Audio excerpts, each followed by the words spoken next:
कभी कहानी सुनी है अपने घर में? कौन सुनाता है कहानी? अच्छी लगती है कहानी? चलो आज हम भी एक कहानी सुनाते हैं। सुनोगे कहानी? एक बार की बात है, उज्जैनी नामक एक नगर था और वहां पर ऋषि संदीपनी का आश्रम था। पहले जमाने में ऋषि मुनियों के आश्रम में अध्ययन हुआ करता था, वहां पढ़ने जाता था।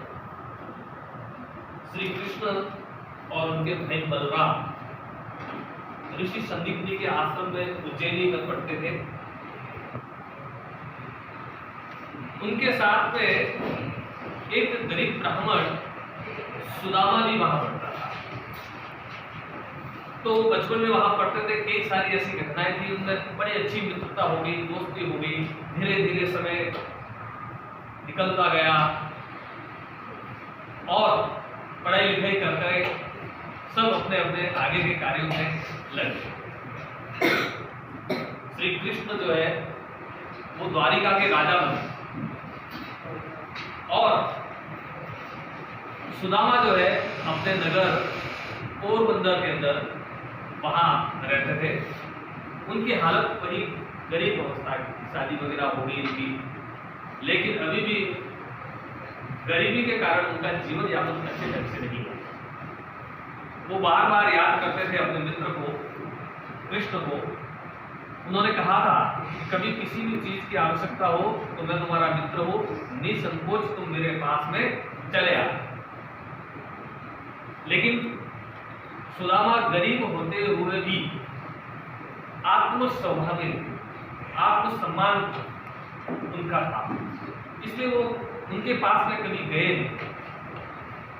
एक दिन की बात है कि जब गरीबी सहन नहीं हो रही थी तो सुदामा जी की पत्नी सुशीला ने उन्हें बार बार कहा कि आप कृष्ण के पास में जाइए, आपके मित्र जो कृष्ण है, जो कि द्वारिका के राजा है, उनके पास में जाइए, हो सकता है वो आपकी कोई मदद करे। बड़े भारी मन से सुदामा ने अपने पत्नी का आग्रह माना और वो द्वारिका के लिए रवाना हो गए। साथ में सुदामा जी की पत्नी सुशीला ने वो मुट्ठी चावल एक पोटली में बांध करके गिफ्ट के लिए, भेंट देने के लिए उन्हें दे दी। उनके पास और कुछ नहीं था इसके अलावा, भेंट करने के लिए मात्र 2 मुट्ठी चावल के। सुदामा द्वारिका पहुंचते हैं। द्वारिका पर के बड़े बड़े महल, चारों ओर वैभव ही वैभव, धन धान्य से परिपूर्ण शानदार आलीशान नगर द्वारिका।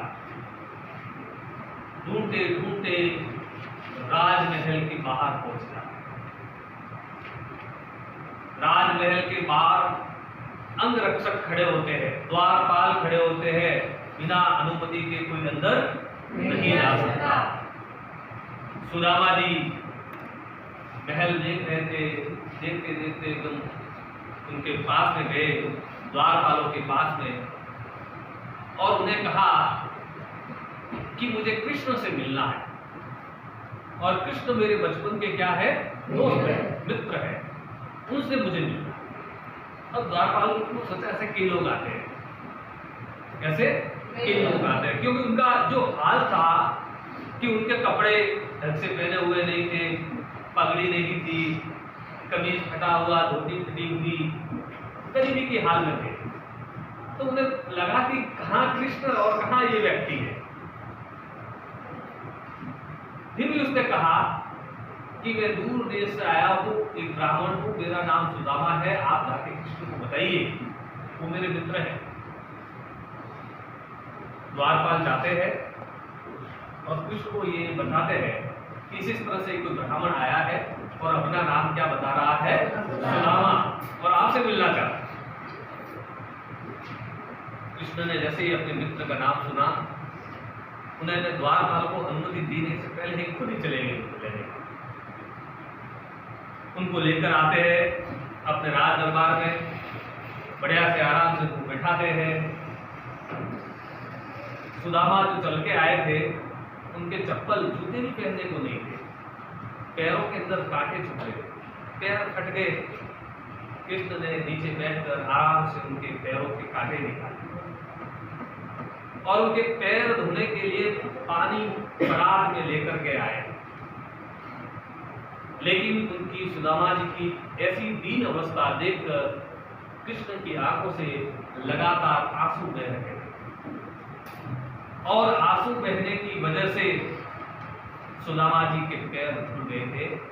कृष्ण को परात के पानी के हाथ लगाने की आवश्यकता भी नहीं। फिर सुदामा जी अपनी काट में, अपनी बगल में एक पोटली को बार बार दबा रहे थे, खोल नहीं रहे थे, जो कि उनकी पत्नी ने कृष्ण के लिए 2 मुट्ठी चावल भेंट के रूप में भेजा। उन्हें शर्म आ रही थी कि मैं इनको चावल कैसे भेंट दूं। कृष्ण का ध्यान उधर जाता है और वो कहते हैं कि अब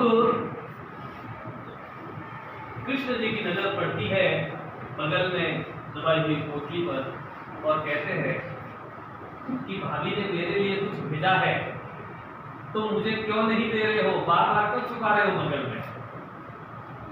अभी भी तुम्हारी आदत गई नहीं है वो पुरानी, जब हम गुरु के आश्रम में रहते थे और गुरु माँ हमें चले रहती थी तब तुम मेरे हिस्से के चले थे, चुरा करके क्या कर जाते थे, इसलिए अभी भी तुम मेरा हिस्सा जो भाभी माँ ने मुझे भेजा है वो दे रहे हो। ऐसा कह करके वो पोटली उनको दे देते। बहुत आदर सत्कार करते हैं सुदामा जी का, बहुत सम्मान से रखते हैं और वापिस उन्हें अपने नगर के लिए रवाना करते हैं। अब सुदामा जी ने सोचा कि मेरा आदर सत्कार तो बहुत हुआ, बहुत सम्मान किया, मान सम्मान दिया, लेकिन मुझे खाली हाथ वापिस भेजा है। मेरी इच्छा नहीं थी यहाँ आने की, तो पहले से माखन चोर है वो मुझे क्या देगा। कि पत्नी बार बार मेरी जिद कर रही थी और उसके कारण मुझे आना पड़ा और मुझे मिलना। उल्टे मेरे जो 2 मुट्ठी चावल थे वो भी क्या हो गए, चले गए। ऐसे सोचते सोचते अपने नगर पहुंचते हैं। वहां जाकर के देखते हैं उस नगर में भव्य आलीशान राजमहल से ठाट बाट से पूरा नगर सजा हुआ। चक्कर खा जाते, चकरा जाते हैं। वो अपनी झोपड़ी को ढूंढते हैं लेकिन उन्हें अपनी झोपड़ी कहीं दिखाई नहीं चलती। एक बार उनके मन में ऐसा लगा कि मैं भूल करके वापस कहीं द्वारिका ही तो नहीं आ गया हो, लेकिन ये उनका फल था। कृष्ण जी ने अपने मित्र के सहयोग के लिए उनकी नगरी को पूरी तरह से द्वारिका जैसा कर दिया, उनके महल को राजमहल जैसा कर दिया और वह अपने महलों में रहने लगे। पहले एक जमाना था कि पहनने को जूते भी नहीं थे, अब उनके महल के बाहर हाथी, घोड़े, महावत क्या खड़े रहते थे, कहीं भी जाना है उसमें बैठ के। एक जमाना था नीचे सोना पड़ता था आंगन पर, अब उनके घर में मखमली सेज सजी हुई है जिस पर भी उन्हें नींद नहीं आई। एक जमाना था बासी चावल खाने पड़ते थे, अब उनके घर में मुनक्का, कई तरह के ड्राई फ्रूट्स वगैरह सब कुछ। कितना सारा परिवर्तन कृष्ण जी ने अपने मित्र सुदामा जी के लिए किया और अपने बचपन की उस मित्रता को एक राजा होते हुए भी उन्होंने निभाया है। कहने का तात्पर्य इस कहानी का सारांश यह है कि हम कितने भी अमीर हो जाए, कितने भी बड़े बन जाए, हमारे जो मित्र होते हैं उनके साथ हमें सदैव मित्रता का व्यवहार करना चाहिए और अगर मित्र किसी मुसीबत में है तो हमें उस मित्र की मदद जरूर करनी चाहिए। कैसी लगी कहानी? Okay, thank you.